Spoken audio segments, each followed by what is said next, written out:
We are indeed religious and not spiritual.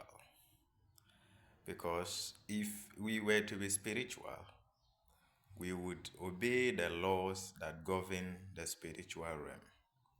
Why do I say so? There are certain laws, which I'm going to tell you one of the most important laws that govern the spiritual realm.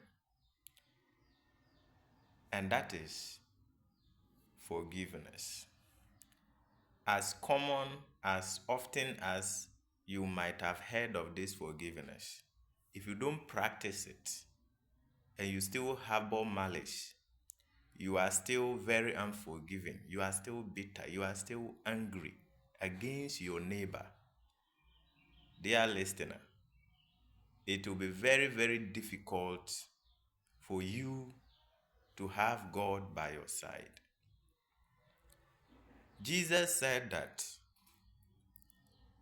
forgive, that if you from your heart forgive not those who have offended you, God in heaven will not also forgive you your trespasses. Isn't that interesting? That your God forgiveness, or yes, God's forgiveness towards man is dependent on man's forgiveness towards his fellow man.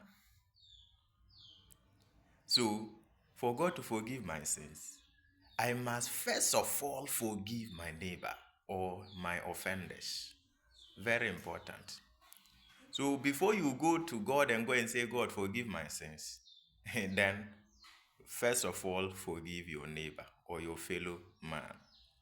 In other words, if you are the one who have offended somebody and you have refused to go and apologize to that person, and you have the guts to go and kneel down before God and say, God, forgive me, when you cannot go and kneel down before your fellow man and say, forgive me, man and God, who is greater?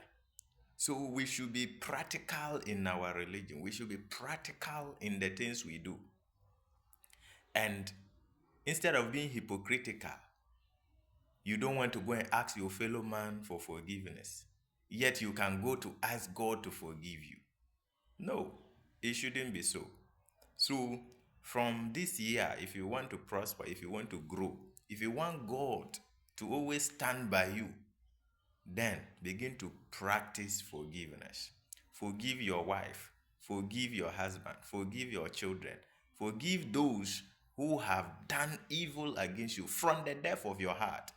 And I want to tell you that you begin to see great things that God will begin to do for you.